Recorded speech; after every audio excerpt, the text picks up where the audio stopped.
an apple that is not an apple out there or something.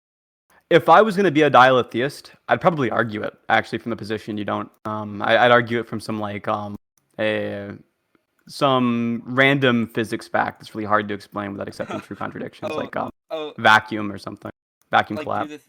do the thing that people do where it's like, oh, where there's like quantum physics, like indeterminate particles or whatever, stuff like Yeah, I that. mean, well, maybe no. What I'd probably do is I'd probably say something like, if premise one, the universe is not a black hole. Premise two, if premise one, the observable universe is not a black hole. Premise two, a black hole is defined as when the Schwarzschild radius of a body of mass extends past its actual volume.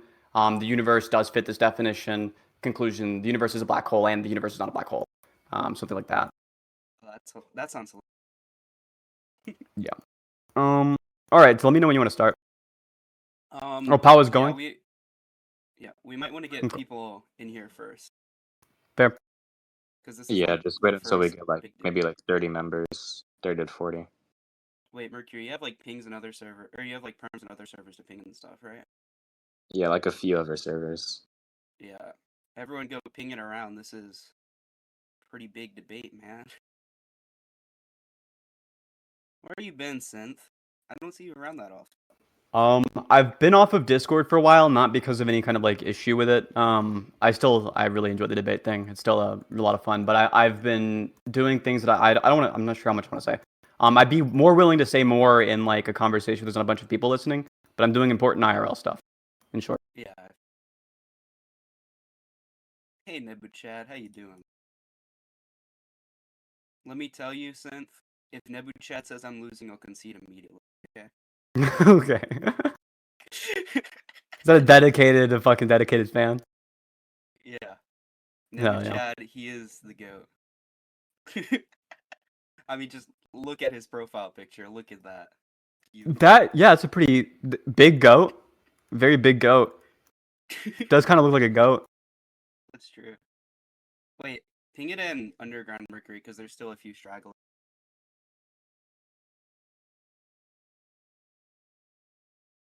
Let me send it in a few servers. Dude, this shit is dead. What does the column come to?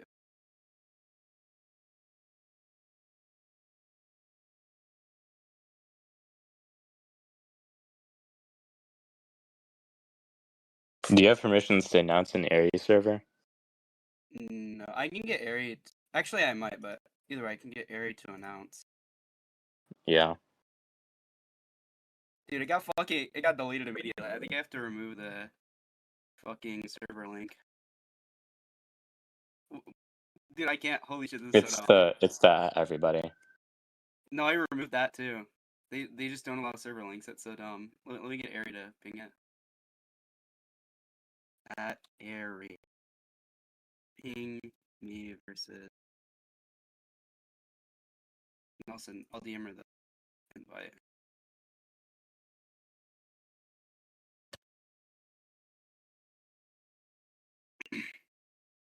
Just hold, guys. It'll happen soon. We want to get people in here, man.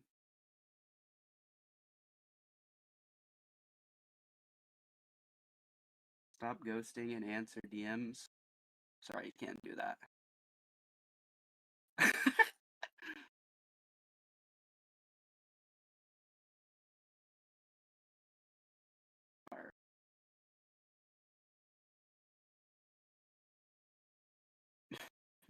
By the way, Synth, do you wanna know the funny thing about like why you were told that I was like saying I'd bitch you or something? It's because people wanted some drama, I'm guessing. Unless there's some more detail to it. Well, yeah, basically what happened was so I can just assume Hyde's the person that told you. Is that accurate? I don't think so, but I don't remember who told me. Okay. Well, it was probably someone associated with. He wants to like have us debate and then get the recording and then just send it around and like use it to slander me. It's really funny. Oh, that's deranged. It's super funny. I'm not gonna. It's kind of funny. A little bit nutcasey though. Yeah. All right, we got 28 people. They'll keep flooding in. We can start it up. So do you want to go first or should I? Actually, give me like 30 seconds. I'm gonna start it up in just a bit here. All right, bet.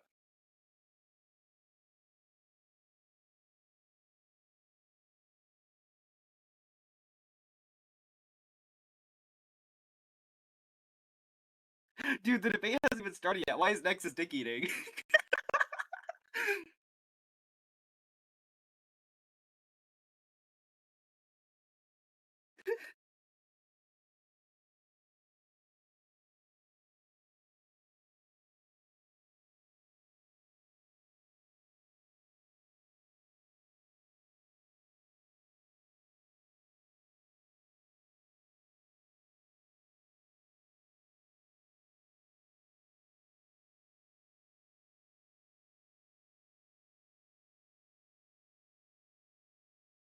All right. Right. So I'll go first. You said, or do you want to go first? I was just asking you which one you want. Yeah. I mean, I've got like an argument I want to present. So I mean, like, how familiar are you with things like Simon's or a Young style reverse revenge issue? I've never. What did you say? I said I've never heard of it. Right. So Simon's, I think Simon's is probably the one I prefer. He gives this notion of a value set. And if you want, we can talk more about whether or not that's going to be the value set notion is an issue. I'll tell you the short answer is it's not. It's kind of like relatively simple. But the idea is, are you familiar with like a semantic profile? Roughly. You might want to define the terms because we might be using. Right, it's like the set, probably going to be a rough definition, but like the set of conjuncts of which it dictate the relationship the statement has to truth. So, for example, in the liars, at least two of those conjuncts, that might not be fully exhaustive here, but at least two, it's like one is going to be that it's true that L, like T of L, and additionally, another one is going to be F of L. If you believe it's a true paradox, then you believe that's at least part of the set of conjuncts of the semantic profile. You might also believe it has crazy stuff like not T of L or not F of L and other stuff layered into it.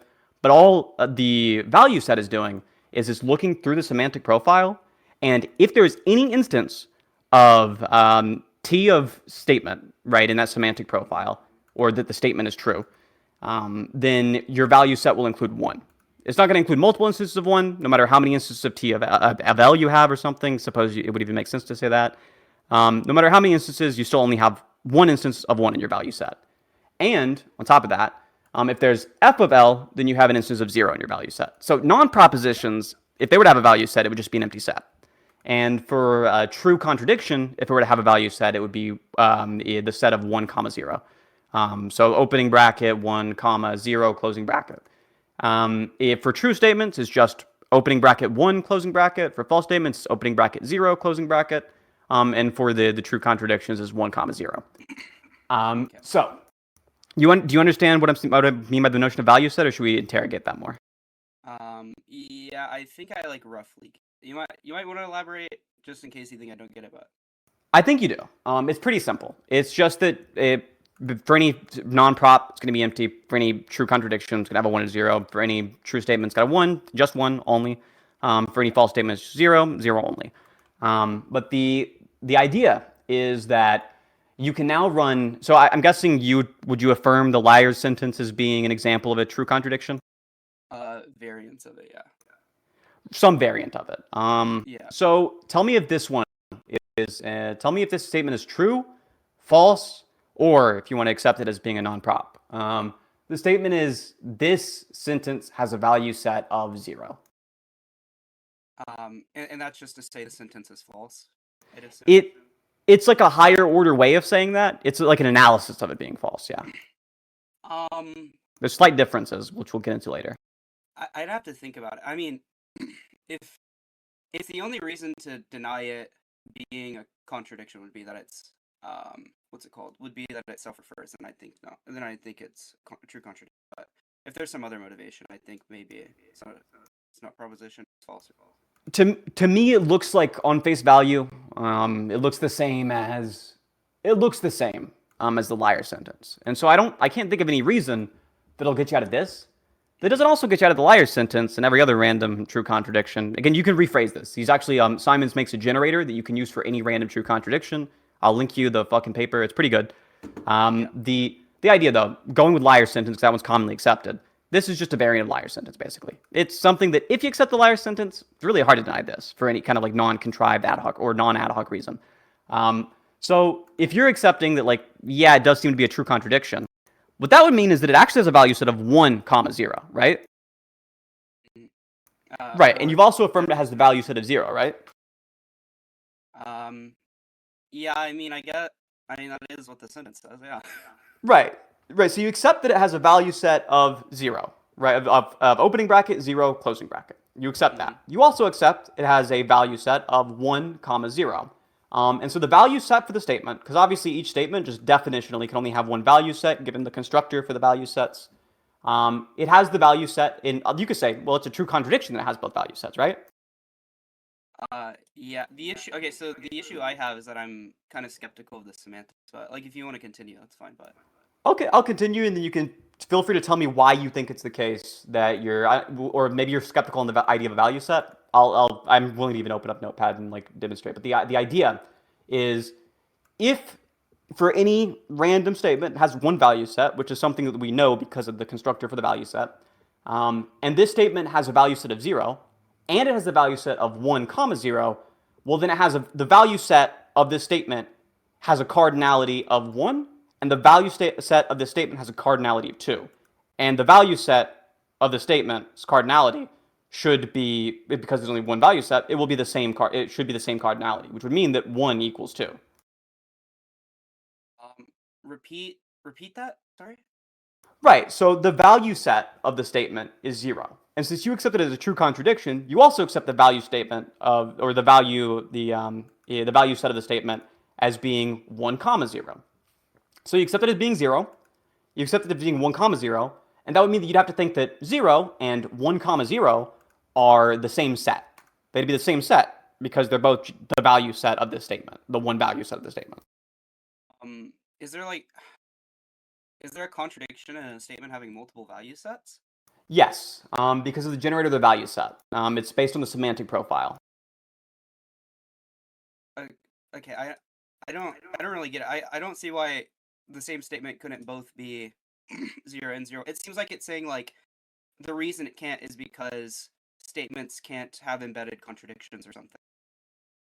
So if you're saying that you think it's the case that the statement can't have two value sets, the reason would be because of the definition of the value set, and I'll give it in the pop-out chat. I'm going to write it out just so you can like see it with your eyes, because that was a little bit easier for me than hearing it with words. I'll write it down real quick. It'll be in the pop-out. To be clear, is it because, like, you said it's due to the semantic profile. Is it because semantic profiles can't internally contradict? That's right. The semantic profile can have a relation of truth where you say true of A and false of A. But even then, we could grant you the idea of a contradicting semantic profile where you say T of A and not T of A. Right, I'll grant you it entirely just to avoid the confusion. It's still the case that when it comes to the value set, all you're selecting out for are statements like T of A, not statements like not T of A. You're selecting out for statements like T of A or conjuncts like T of A and conjuncts like F of A, but you're not selecting out for conjuncts like not T of A. And I'll write out the value set definition here. Give me like 30 seconds. Not even 30, 10 seconds.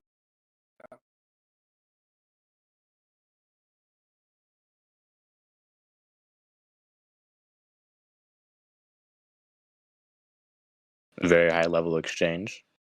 Like, that's the definition for the value set. And to walk through that, the value set of A being some statement, is one where T of A, which just means that it has a relationship to truth there, and the union of that with 0 where F of A. So in a situation where there's no T of A in the conjunct set, you won't have that one there, you'll just have the 0 there. In the situation where there's no F of A in the conjunct set, then obviously you would only get the 1. And if you get both T of A and F of A like in true contradictions, then you get the 1, 0. Okay, so the issue I have is that, like, say that it both has 0 and 0, 1, right? Well, it just sounds to me, even though you said you're going to grant, it sounds to me like the only reason to reject that is due to the fact that you reject contradiction. Oh, no. Because the issue is that it gets you to, I mean, you agree that if you were to trivialize your logic, that would be an issue for your pair consistent logic, if the logic is trivialized. Yeah. Right. That's the issue with this, is it trivializes the logic. Because the reason you get to a trivialization of the logic is because you have a set. That same set has a cardinality of 1 and has a cardinality of 2. And so for set X, if it has a cardinality of 1, and that set X has a cardinality of 2, that would mean that 1 equals 2. And if 1 equals 2, then 1 minus 1 equals 0, 2 minus 1 equals 1, which means that 0 equals 1. There are 0 sound arguments in favor of trivialism. Therefore, there are 1 sound arguments in favor of trivialism, because 1 equals 0. Therefore, trivialism is true. Which trivialization of your logic is something we both accept is an issue for the dialetheist. Yeah. Do you have like a formalized argument for that? Just because like I want to see it written Oh yeah. out. I'll fucking because it's Simon's, I'll link you his paper. I'll drop it in the pop-out chat as a PDF to make life easy.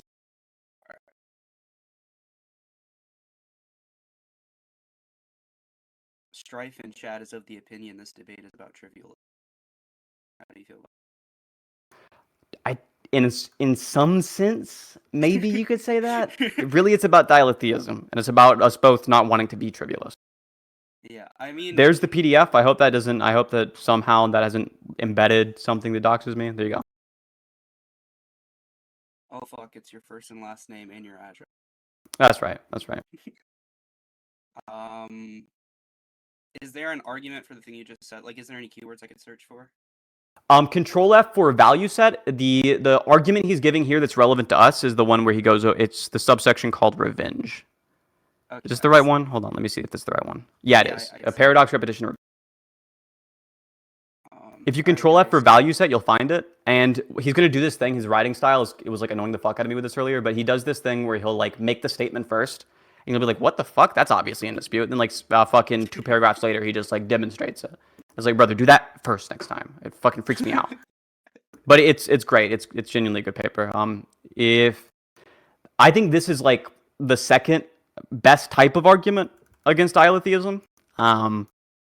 Especially if we were specifically restricting off like ones that philosophers can get, I think it's the best argument. If you're willing to accept ones that mathematicians can get, then the best argument is that you can't build arithmetic out of pair-consistent logics. And there are some fucking killer articles on that. Okay.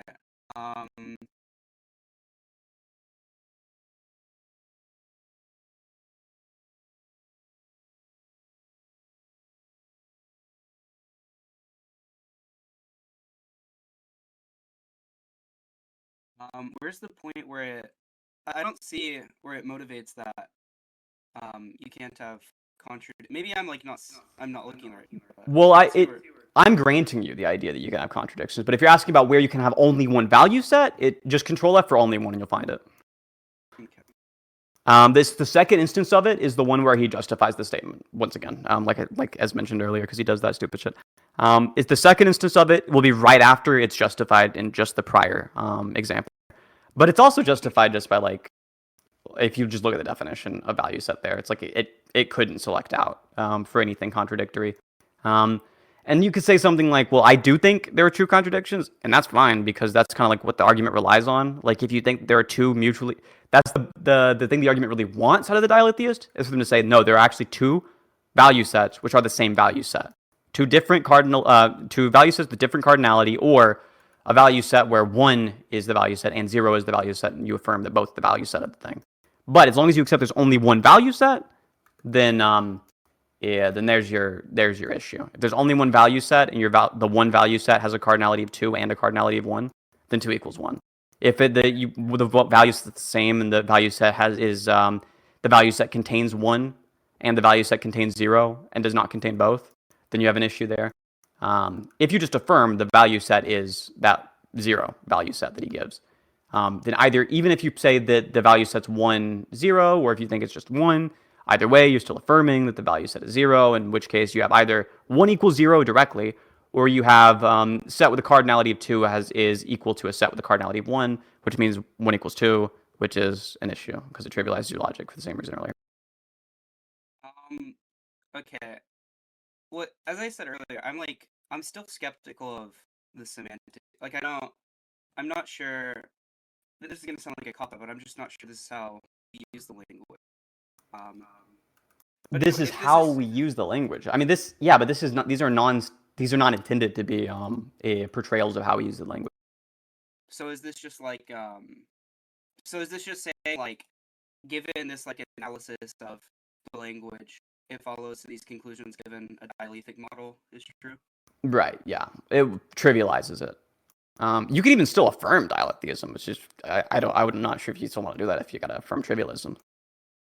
Yeah, I just don't see,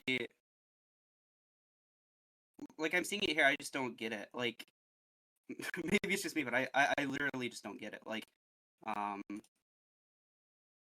can see, like, I can imagine, say like a liar, like a standard liar's, like this sentence is false or thing.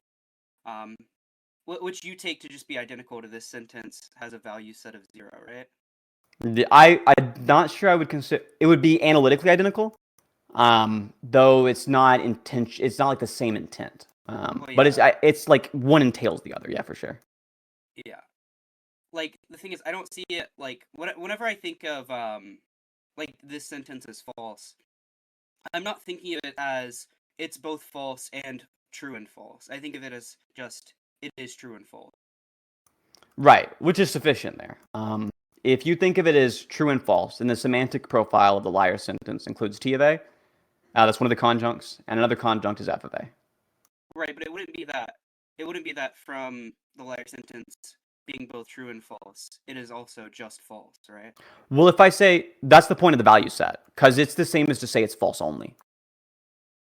I don't think so. I think that the dialetheist would like to say that there's a third truth value, and then that's the one that the liar sentences have. You don't want to do that. If you say a third truth value, then you're not a dialetheist anymore. What you are, you're not denying L and C, you're denying LEM.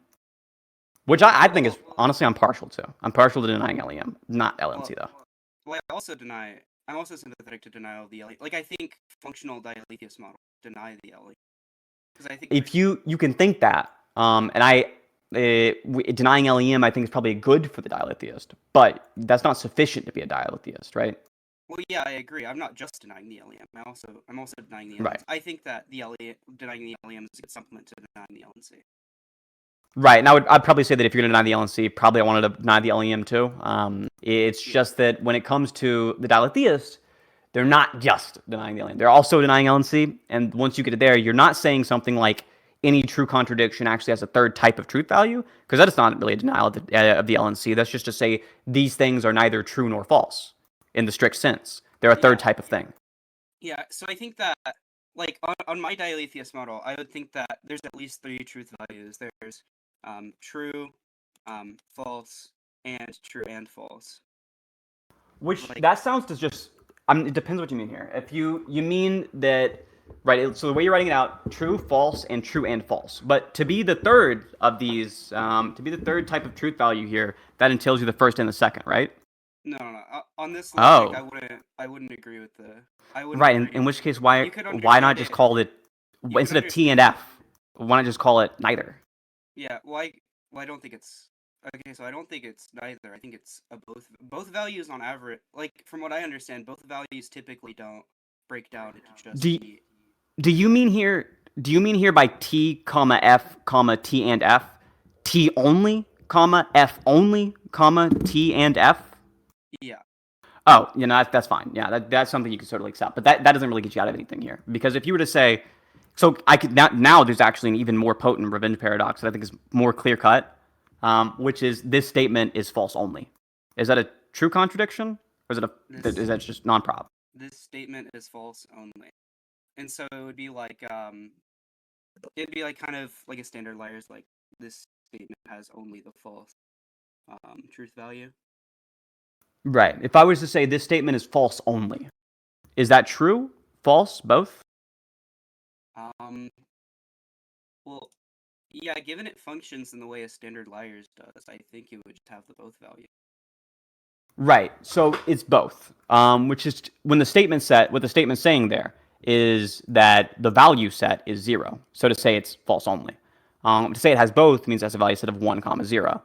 If it has a value set of 1, that means it's true. Or if the value set includes 1, that means the statement is true. And so the statement here would have a value set of 0, and the statement here would have the same value set of 0, 1, And so the value set 0 is equal to the value set 1 comma 0, which means the cardinality of that set is equal to the cardinality of itself. So it should be a cardinality of 1 is equal to a cardinality of 2, which is to say 1 equals 2. Okay, so are you taking it for granted that the both value entails individually the true and false value? Not true only and false only, but it does entail true and false, yeah. Well, okay, so I'm not even sure. So I don't think that I think that the truth and false, like it seems to me like whenever someone says something is true or someone says something is false, right? They're like only attributing that.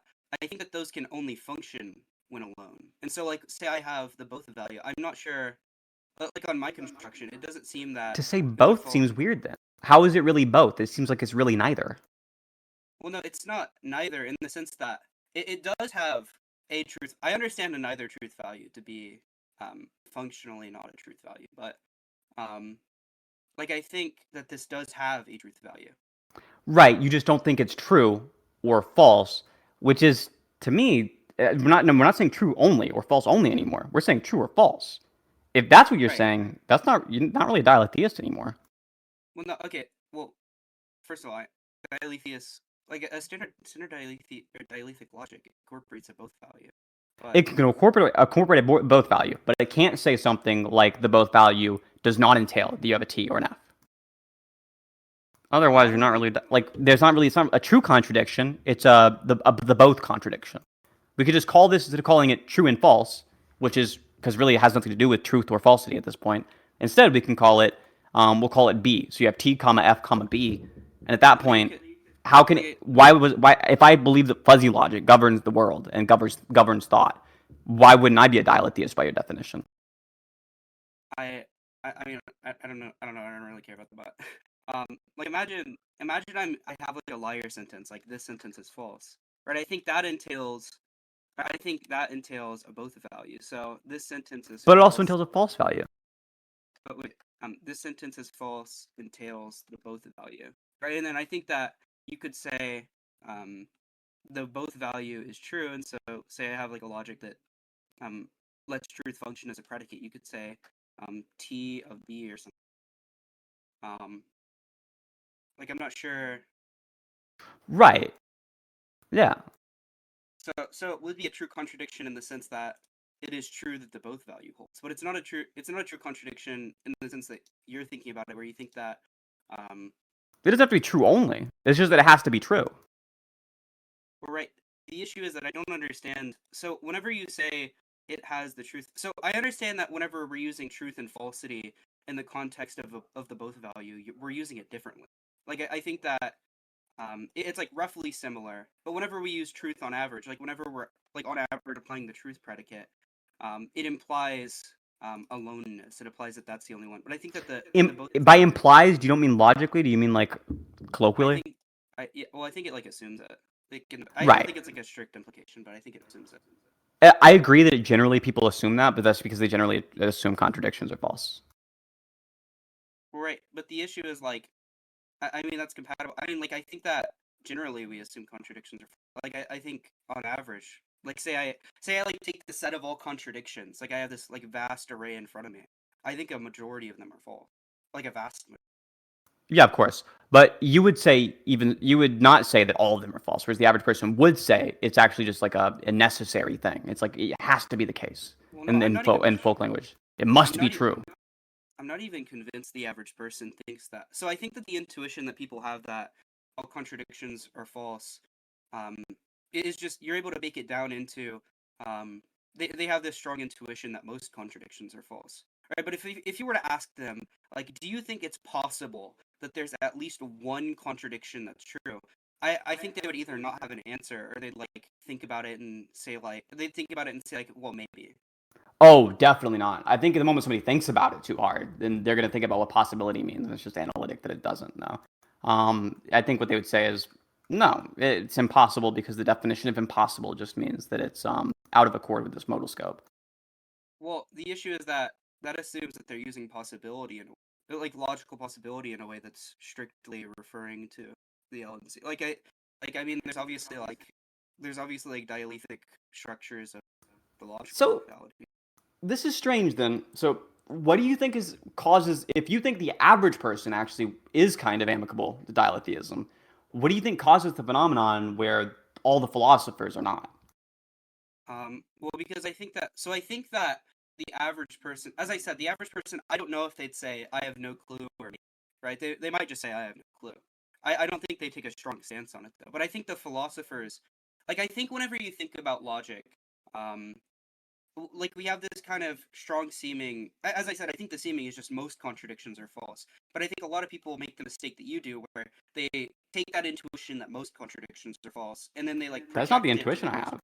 And that's not the intuition most philosophers have. If you ask us, no, it's that they're always false all the time. Well, no. Okay, so I think that intuitions can change upon deliberate. So I think that, like, the initial intuition you had was No, most I contradictions are agree they can false. change, but you said that I'm mistaken about what the intuition is. And I'm saying, no, I'm not mistaken about what the intuition is. I know for certainty. I strongly have this, and most philosophers will tell you the same. Hmm. No, I've got a really strong intuition. They're always false. And that if I have a proposition being true, things like disjunctive syllogism or the process of elimination get used as archetypical examples of deduction because of the fact that they are something we all take to just be a necessity. We don't take it to be the case you can break that rule. Well, okay. Whenever I said you're mistaken about the intuition, I wasn't saying you're mistaken about your intuition. I was saying you're mistaken about the folk intuition. I don't think that the folk intuition matches up with what you're saying either. And the reason why I think is even in the non-philosopher areas where people will deliberate more on this. The one example I can think of is math, right? What is an area with a bunch of non-philosophers that are all thinking a lot about logic? Can you think of any other ones? Sorry. What was the question I had? I'm asking like outside of the only example I can think of for this is math. I'm looking for an example where you have people thinking a lot about logic but who are non-philosophers. Thinking a lot about logic, but non-philosophy. Probably math, right? Yeah, math or Maybe like CS I or something. yeah, like Right. coding. And in these fields, the law of non-contradiction is taken as for granted as a law. They don't inquire too much about it. It's just like obviously, like, oh yeah, it's obvious to me. It's obvious to me that if I have a proof of X, then I have a proof against the negation. Yeah. Okay. So the thing is, like, as I said before, I think that the intuition that you have, like, I think the intuition you initially had, like, I think you initially had the intuition that most contradictions are false, right? And then, No, like, upon deliberation, I think what happened is, so I think that there's two paths you can go down. I think whenever you start deliberating about the intuition, you either change to having the intuition that I have that at least one contradiction is true, or you have the intuition that you have that all contradictions are false. I'm okay, so I'm not even fully convinced that the dialetheist debate is non-semantic. I just find it entertaining. Like, I'm convinced this for some dialetheist is semantic, and I think it's due to a confusion in what the folk mean. I think when there's like there is a non-semantic dialetheist view that I think is just false, and I would say trivially false, but it doesn't really matter. The In the case of a dialetheist who is holding up just what seems to be purely semantics, at that point, you've now got this kind of like weighty empirical claim about how folk language is used, and I just haven't seen the evidence. yeah, I mean, to be fair, I don't think that I don't think that we use language based off of the folk semantic. Anyway, but like Me and you even for agreed, yeah. We're clearly not. yeah, I think that as I said on the intuition point, like, I think you can just diffuse the intuition by saying that it's most like the initial intuition, It's not not the diffused at all for me doing that. Like doing that almost seems like just a cope. It doesn't feel like a diffusal. It feels like you're just like it's like a cop out. It's like no, come on. Like obviously this is how we think. right, but From I our think perspective, from me and the majority of philosophers, the majority of or not even the majority, like almost all mathematicians, almost all CS majors, among I think that we probably do have a representative. The ones who have thought about logic, we probably do have a representative view of what the folk has. I don't think it's the case that we're having a different set of intuitions we're building off of because when we see a contradiction, our thought is not, oh, the chance of this being true is very improbable. No, our thought is, this can't be fucking true. That's retarded. That can't be true. That's how we think about it. That's the intuition we get. This can't be true. Not, this is unlikely to be true. We don't view it in the same kind of way. It doesn't evoke the same kind of sense. okay, okay, so the thing is, I think that you're kind of appealing to your intuition. So you're thinking about the way that you think about it, right? And like I agree in the way that you think about it. You have the intuition that all contradictions are false. I think most right? people do. Right, but the issue is that uh, like I like this is probably like a weak case, but I've seen a lot of people whenever they first get into like meta logic or whatever, and they look at like objections to the law of non-contradiction or objections to the law of excluded middle or whatever, right? They're like immediately kind of they immediately like sit there and they're like, huh, maybe that could work, right? And that just seems unlikely given they have this like extremely strong intuition that all contradictions are false. Like it seems to me like they wouldn't even No. like take that long to deliberate. No, I think all that does is it shows that they don't have absolute certainty that all contradictions are false. Which isn't to say something like that they don't have the intuition that all contradictions are false. They have a strong belief that all contradictions are false. But when they see, those are actually some interesting arguments, what they think then is there is some chance that I'm mistaken about the claim that all contradictions are false. However, I do affirm the belief. Right, but there's some chance that I'm wrong about everything, but whenever I see like a flat earther say something retarded, I don't sit there and go, huh. That's because they have worse arguments, right? Like the flat earth, I think there actually are some things that a flat earther might say that would actually make you go, what the fuck? It's just that the flat earther on average is retarded, whereas the dialetheist on average is non-retarded. So that's the divorce there. A smart flat earther they probably run some argument on you regarding like acceleration being able to account for gravity. And then the counter arguments are always things that are quite bad. And so once they give you the counter arguments to that, I think that would generate that, that's kind of crazy type of feeling. Yeah, like the thing is, like, how does the person who's just getting into meta logic, like say, imagine we have these two people. One person has like never been into meta logic in their entire life, and they're just getting into meta logic, and then say there's the second person who's just getting into the flat earth debate, and they're like getting in, and they like hear an argument for flat earth for the first time ever. How are they evaluating that one argument is better than the other? Because they have like none of the data. How are they evaluating that? Oh, I think they do have the data. I think they have tremendous that, amounts of data on both. So you think like whenever they like first walk into the meta logic debate, they know like immediately how to, or they like know immediately like all the data that makes it so that maybe dialetheism is less likely or something? Oh yeah, the dialetheism is very, very unlikely. They've got a lot of data for it. They don't have the sophisticated arguments to go back and forth, but I think they have plenty of fucking inductive cases. By inductive case, you mean like, like all of the true propositions they've seen that are not contradictions and stuff like that. Right, all the propositions they know are true. They have a huge set of them, and it's going to be like basically all of them. For most people, will be non-contradictory. Yeah.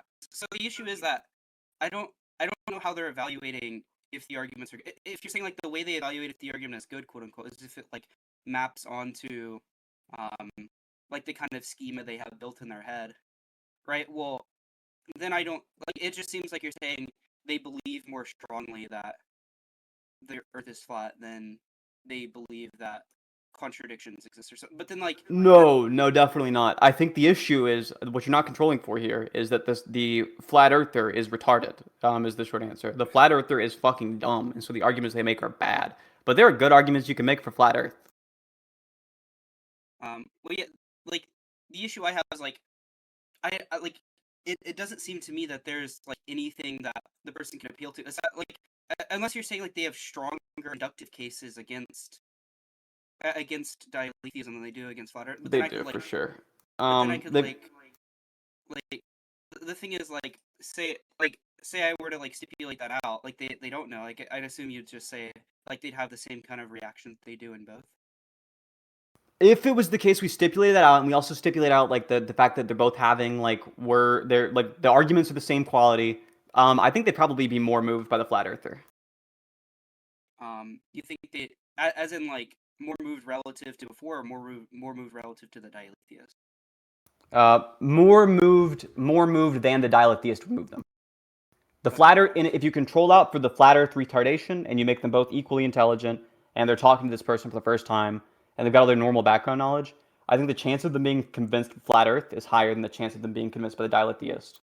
Well, yeah, that just to me that just sounds like you're saying what I said earlier. Like the people have like they have like higher credences in favor of in favor of not. No, I think dialetheism what I'm than saying is I think flat that the arguments that could be made by the flat earther are stronger.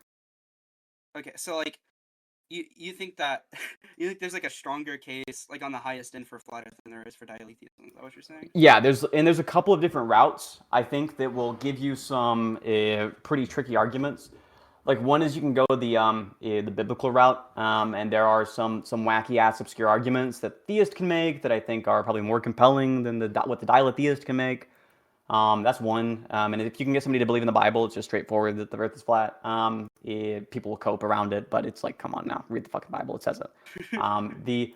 The other option is the secular approach, which I think is to confuse somebody with physics, and I think it's way easier to confuse somebody with physics than it is to confuse them with like the semantics here, because the physics is fucking weird. The physics is way more unintuitive in reality. Under like the standard model, the physics is actually kind of fucking bizarre. It's kind of hard to believe.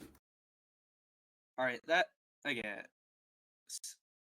The issue I have is like I don't know, like again you're saying like they have stronger. If by stronger you mean like more appealing to the average person, I mean maybe, but whenever I say like I don't know how they pick out what is and isn't a good argument, like when I said that earlier, I think they were saying like what I'm saying is I think that there's no way for them to like look at the data and determine that one is better than the other. Like I think that you only learn to do that once you've like actually learned about the subject. Oh, I totally disagree. I think people come baked in with some faculties there that are going to give them the ability to trace out the better and the worse arguments. And I think really it's just that because of the fact that we think with neural mass, because of that, really what we're doing fundamentally is this kind of inductive process, and there's no way to get around it. We are automatically building a world model, and we know this because you can take neural arrays, throw them in a petri dish, and they'll do it.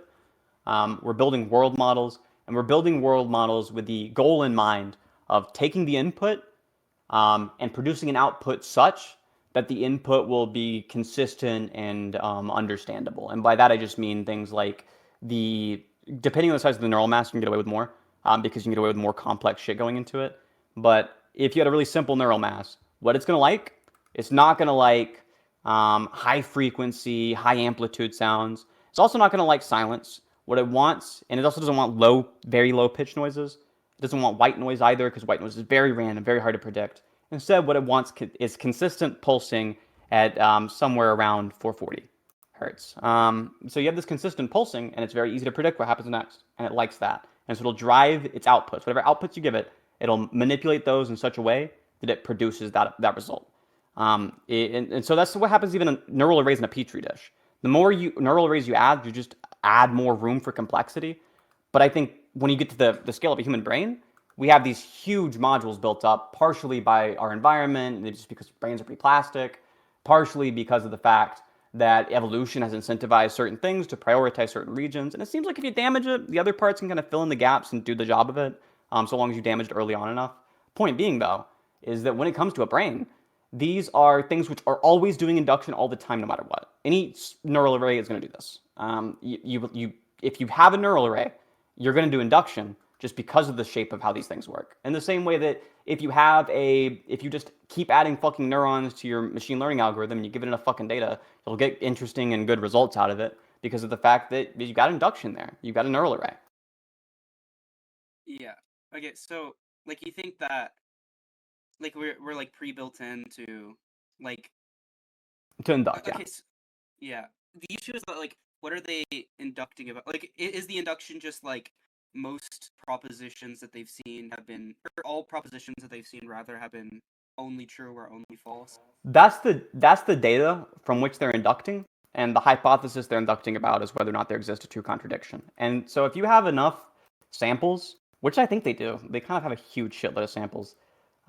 If you have enough samples, then yeah, I mean, I'm not trying to call back to the annoying Shinra conversation I just had, but we can calculate the margin of errors.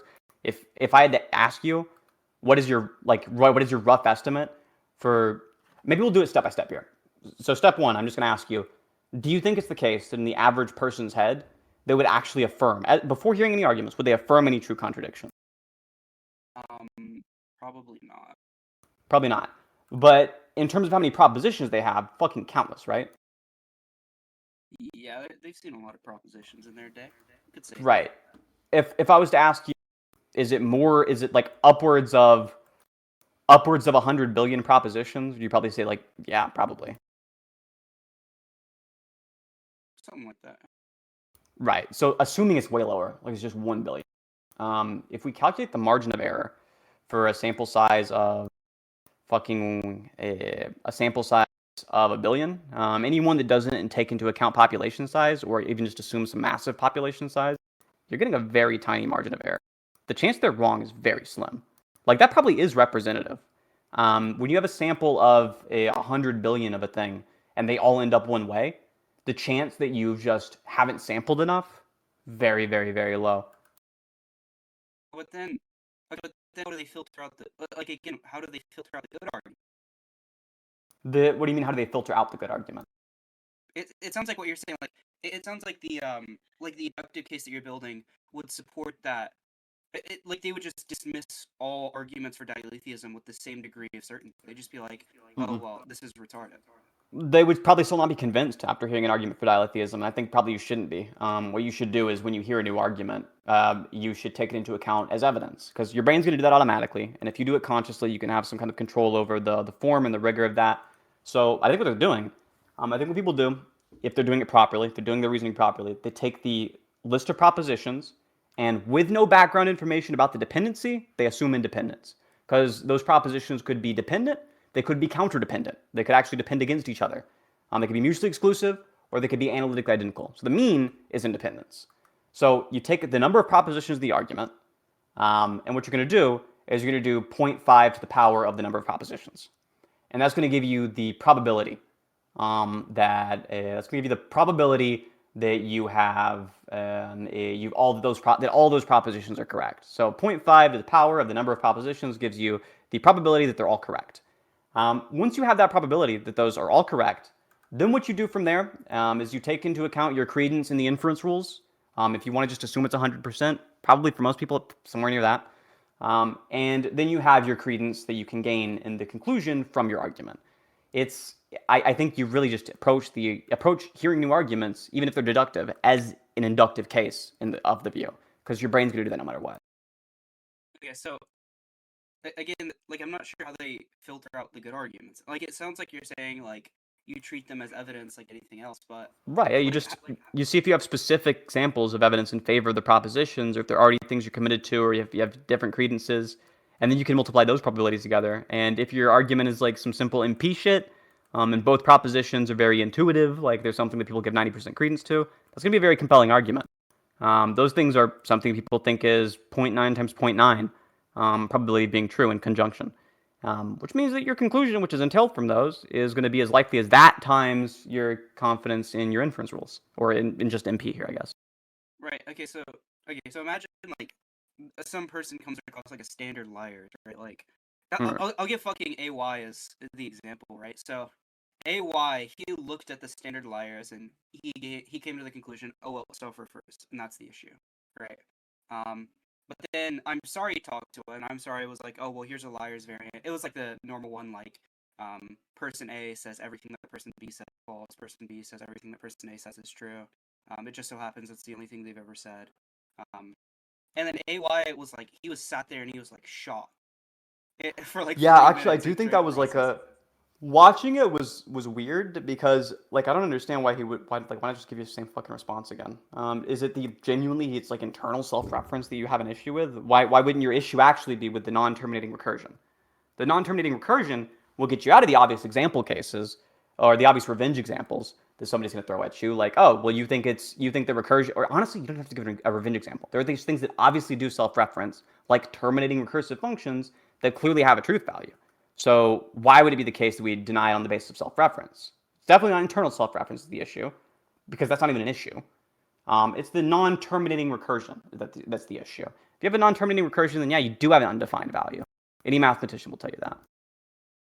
No, yeah, actually, like, there's some exceptions, but the type of non-terminating recursion you actually do want to get rid of will be the ones that are undefined. You actually don't want to get rid of all of them. Yeah, like the thing is, to me, those two arguments, they seem like equally as good, right? Like, I mean, it's basically the exact same fucking argument, right? But so like, why would AY be stunlocked for like an hour? It's more Like, confusing, trying more to think of moving a parts. response. It's more complicated. He lost track of the moving parts. But then like I'm sorry, even explained it to him. Like I'm sorry, I was like, yeah, it's just the same Explaining thing. isn't.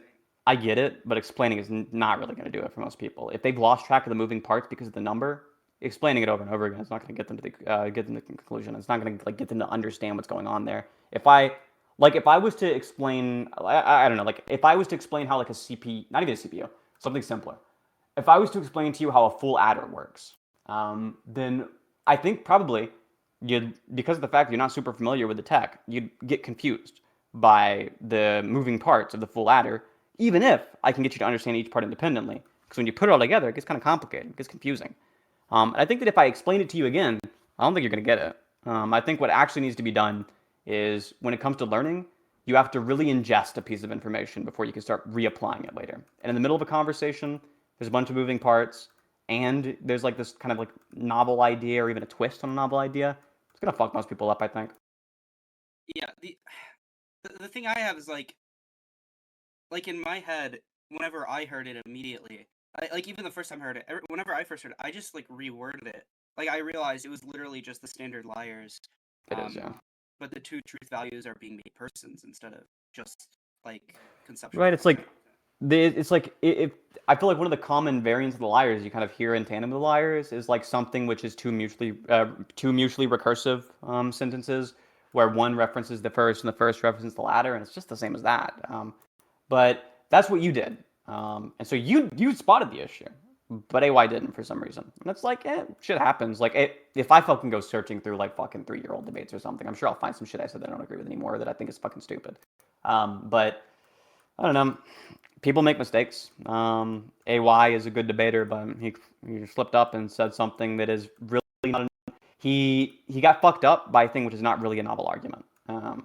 But I don't know. I don't think that's super interesting. It's like it happens to everybody sometimes. Yeah, I don't know. It just seems weird. Okay, to be fair, it might just be that AY is kind of weird. He does it all the time though. Like AY will get tripped up on really, really small arguments. I don't like. To me, it just seems that like whenever people see these arguments, they don't have this like built-in like faculty to understand why a metalogical argument is good or understand. Oh, I think that I think they do. It's well, just that okay, it's not going to give them. It's not going to be highly reliable, but it's still pretty reliable. It's better than like random chance. Like if I flipped coins or had it like, your example is AY. AY is not actually. I don't think he's bad at this. If I was to flip coins and I was to have like the coins choose whether or not the arguments were good, I was to have AY choose the arguments are good. AY is going to get way better than the coin. yeah, like the thing. I'm not saying it doesn't raise the probability or whatever. Like my issue is like they look at these arguments, right? Like like say like someone were to say propositions are defined as either true or false, so contradictions don't exist. And then someone else said something like, oh, well, they give like a standard liars. Well, the standard liars is obviously better than the first argument. The first argument's kind of just begging the question. But I'm not sure someone would look at those two arguments. I'm actually pretty confident they would be more sympathetic to the first argument. Yeah, I think so too, because it's more confusing. The first argument being the one where it's the mutual recursion with two agents. Well, no. I'm saying the first argument is in the one where someone just says contradictions don't exist because propositions are defined as either true or false.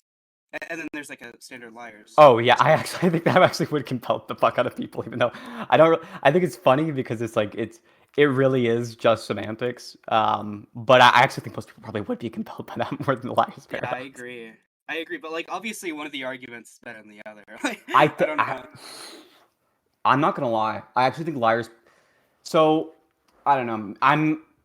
I think I don't want to say this in a way that seems like I'm like shitting on dialetheist. Priest is fucking great. Priest is incredibly smart. I think you're very smart. I don't think that dialetheist arguments are very good. But my standard of good is not like compelling to the average person. I think they are. They do like the liar's paradox, very compelling to the average person. It fucks with people's brains. It's not gonna flip them. It's not gonna flip most people, but it is gonna be really confusing to wrap their heads around. And so I think that when it comes to liar's paradox versus that definitional thing, I think they both kind of the initial one with the definition semantics, almost like a joke argument, it's more compelling to the average person. But I also think it is an accurate account of people's semantics. And so because of that, I think that in terms of the actual quality, I think the first argument talks past. The second argument, the liar sentence here, I think the liar sentence is one which has this like kind of obvious flaw. So to me, both are equally uncompelling. To the average person, the first is more compelling. In terms of the liar's paradox, it's like, I guess there are ways to structure it into an argument. It's not really an argument by itself, but if you say something like, is the liar's sentence true or false, and you like get some fucking wackiness out of it, it's kind of like an argument. So I don't know. Both are uncompelling to me. Average person finds the first one more compelling. However, we're grading the goodness of an argument here. I'm not sure the second one is really. I'm not sure liar's paradox does that much. But it's definitely like, if you're a dialetheist, you probably want to accept the liar's paradox. Yeah. Well, I mean, presumably you'd want to say that. Like, to me, it just seems that the first argument is like begging the question against the dialetheist. Or like, Depends. At best, it's like talking past them. I think that's probably what it's most usually doing, is talking past them, unless the dialetheist takes up a stronger stake, which a lot of them do, about how people broadly use the language. In which case, it is actually fair to give what you think is the standard definition, and then say that their definition is not like it just isn't. It's just in contradiction with what they want to believe, or not even in contradiction, but is not in tandem with their definition. It just doesn't function the same way theirs does. If you say, here's the one the average person believes, this one will be very compelling to people. Look at how it compels people. You think of something else. You are getting their definition wrong. If you're trying to capture the folk definition, you get a problem on your hands. But if you're not a dialetheist trying to do that, then yeah, it's talking past you for sure. Yeah, I don't know. Like, we're like here. This is like a podcast. This isn't even a debate, but it is. I feel like we kind of had the conversation about the Simons thing, and it seems like, correct me if I'm wrong, it seems like you want to do more digging into it and see if you can come up with any counter arguments. The idea? Yeah. Yeah, let me know if you come up with any. I think there are a good couple of responses in the literature that I think fail, but if you see any that you think are good, shoot them over my way. I'll check them out. All right. Yeah. I also like for the liars thing. I mean, I'd assume for the liars you think that self-reference is an issue, but not for like the standard reasons, or you think it's like not self-reference. Self-reference, I think, is a non-issue entirely. I think it's. I try to be really careful in my language here. It is a non-terminating recursion that generates an undefined value. Okay. I'm using all those terms in just standard mathematical sense. Yeah, I mean, I'd assume that. Okay, so I had like an argument kind of laid out, but I mean, all right, this is podcast time. Me and Sinthe are gonna discuss an argument I had. Okay, it's time, guys. But yeah, basically, I had this argument against people who think that self-reference is an issue. So basically, what you do. So a lot of the times, whenever someone says self-reference is an issue, they'll go on to elaborate by saying that given self-referential statements are propositional, then Curry's paradox follows. So like, like given you grant that some self-referential statements are propositional, then there's no reason to deny the Curry's. But I think that you can get around it by denying the material conditional instead. And then the way you deal with denying the material conditional is you replace all material conditionals like Lewisian subjunctive conditional, and then like you get rid of. How would that get you out of it? Because on Lewisian subjunctive conditionals, the truth conditions are not pure Q.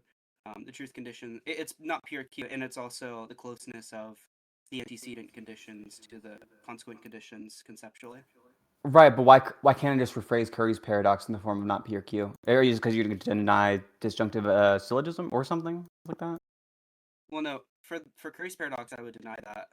Or I would say that. Say I have like, parentheses P. If P then Q, therefore Q. Right. I don't think that there's any case where that statement is conceptually close to the concept. Right. Because I think that the issue is that, like in my head, the issue is that it just so happens that, given you accept the material conditional, it follows. But given like they have to be conceptual. And to be clear, whenever I say conceptually close, it's being like roughly used in the way that people would say that. No, what I'm asking is, why not just rephrase Curry's paradox in the form of C equals not C or Q? C equals not C or Q. Right. Right, but I don't think the conditional would be true though, because I don't think the antecedent consequent the antecedent inconsequent like I think the first premise would be false. You think the first that what do you mean by the premise there? You mean C? Yeah, I mean the I mean the conditional in the first, like the self-referring. But I think we're there. I think we're talking past each other. I'm gonna write it out. Yeah. So this here, C equals not C or Q, and then I affirm. I say C. Are you denying P1 or affirming P1? C equals not C. Or is it non-prop? Yeah. So I would deny. I'll write it out the way that I'm thinking about it.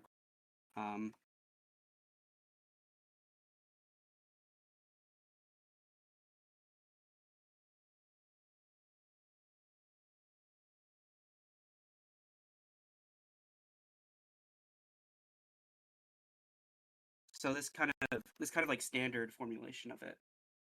I would deny the first premise. Right. That's with the I'm asking if you rephrase it from a material implication, which you're taking issue with, into this disjunct. So if I say C equals not C or Q, that's what I mean by C here. Instead of the normal format of Curry's paradox, I'm saying by C, I mean not C or Q. When I say C, is that true or false, or both, or neither? C equals not. Well, that's just asking if the conditional. That's just asking if the conditional is true, right? Normal material implication, it would be the same, yeah. But I'm asking. But if you just say you take issue with material implications, well, you don't take issue, I'm guessing, with a disjunct. Well, I mean, I might actually take issues with disjunct. You do. That's weird. Then because now there's like this. I don't know. Are you just don't give a fuck about the pragmatic arguments? I'm guessing. Yeah, I think that. Well, yeah, I think like strictly logically speaking, I think that disjuncts are either useless or like overtly bad. Oh, I totally disagree. Why? Why bad in the sense of what? So I think that bad in the sense that you know the kind of standard arguments where it's like parenthesis, like assuming like a standard like classical logic, like P and not P or Q, not P and not P, therefore Q. Like it seems to me that that's obviously valid, but I wouldn't want to say that because from that, like, given we have the presumption POE, that contradictions are, yeah. Like, but I mean, why disjunct's bad? Like I can, off the back of the system I support, right? Off the back of my system with my fucking standard laws of logic, we've been able to build arithmetic. There are some attempts from the paraconsistent logic crowd of building arithmetic. Maybe there's one out there that I haven't seen that succeeds. I'll assume it does. But just on pragmatic grounds, it seems like that's a whole lot of fucking work involved when really you could just accept these views and all of math can be built on this. All the engineers build their work off of this. All the fucking physicists build their work off of this. So it almost feels like if we're doing a pragmatic argument, I feel like the dialetheist loses badly. And I feel like the dialetheist loses badly because you can argue that maybe the reason why the dialetheist has not built they haven't built these systems due to underrepresentation. To which I'd say, where's the underrepresentation coming from? Yeah, I mean the thing is like say so I think that all disjunctions could like probably be replaced with something else, or so a lot of the things like say I have like a standard disjunction like P or Q, like just that. Right. I'm actually not sure that this is even saying anything about P or Q individually. Like I think that I don't even think this is doing anything to either one of them, right? Because it seems to me that this can only be true. Like I mean, we both agree. But I mean, like disjunctive syllogism and disjunctive introduction are used all the time in like mathematical proofs, all of which we'd have to abandon if we wanted to jump to your system. Yeah, like, well, the thing is, like a lot of people, they can just say that, like, it like raises the probability of the conclusion or something, but presumably you would say that's too weak or something. Yeah, that's too weak because the mathematicians aren't doing, they're not doing this with the effort of doing these inductive cases. They have a distinction there for true proofs and for these weaker inductive arguments, and the goal is to get to the proofs. The goal in like, if somebody were to give you this inductive argument that like the primes go on forever, they could just give it out of the first million or whatever. They give you the first million fucking primes, and they say, look at the primes. We counter up to 1 million, and we still keep getting primes. If you say it stops here, we can just count up to the next prime, and we'll get another prime. They can give you this inductive argument. Nobody gives a fuck about that. We want proofs that there's an infinite number of primes. Yeah. I don't know, like, I mean, you could just say that you could take, you could say that the mathematicians could just take disjunction as a heuristic, or take it for granted. They don't. Yeah, but that's not what they're doing with it, right? If you just take it to be a heuristic, then a bunch of proofs aren't proofs anymore. Yeah. I don't know, like, it seems weird, like, it doesn't And seem here's to the me crazy that... part. Mhm. Sorry for interrupting, but here's the crazy part. If you take it to be the case that actually it's just a heuristic where it's just an inductive case, the mathematicians are taking these long strings of building off of other people's proofs to be something which is deductively valid because they know the previous proofs are deductively valid. But if you actually say that each time there's this usage of disjunction, each and every time it's just a general heuristic, well then the further and further you build off of those previous proofs, the less and less and less likely that your next thing is true.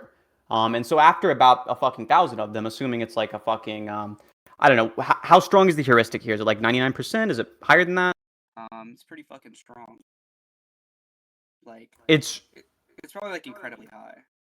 at that point, pragmatically, I could pretend in my head that there's this different. I mean, if it's pretty high, it really depends on how high it is. Because there are proofs that are built off of like, I don't know, fucking millions upon millions of disjuncts. So even with a really, really, really high chance, if you put to the power of 1 million, it's going to become a low chance. It would have to be so high that functionally we can treat it like 100%. And if functionally we can treat it like 100%, why not just treat it like 100% on a pragmatic basis if you care about the pragmatic argument? If you don't, fucking throw that shit out and fucking... we'll go through the Simons thing again, or we can go through like, I don't know, if you have an idea of how to build arithmetic off your system, maybe. Well, yeah, but also presumably like every time that the heuristic works in line with the rest of the system, and like we have either the system is like we know that the system works, like we're certain of it or whatever. Like presumably every time it works in line with the system, we would have higher credences in the heuristic as well. Would obviously raise it, but it wouldn't raise it so high that we're still not just doing the probability of each usage of the heuristic to the power of the number of times it's been used. Right, but the issue is like it seems like it's not, but like it seems like it's not factoring in that, like it succeeds. Like it just seems like you're... No, it is. It is. Where I'm saying with our current credence of the heuristic, looking back on the past proofs, we are only as certain of them as we are of the inference rules, right? And so if we say that we have this doubt that the disjunct is always true, so not like some kind of a totally dependent doubt, right? If it was a totally dependent doubt, there's no big deal, because it's actually just that if you have a totally dependent doubt, but it's like the chance is 99%, the chance is 99% no matter how many times you use it. But you have an independent doubt. You think there are going to be some examples that disjunct fails. In which case, why isn't the disjunct just good? Why not just use it treat it as a law of logic? Just pragmatically. Just treat it as like, this is always true no matter what. Yeah. Oh shit, I need to use my PC to be in a call somewhere else, so we might as well just like save the recording here and move down to PC. I'll join on my phone there. Type shit. The podcast is ending. Sorry, everyone.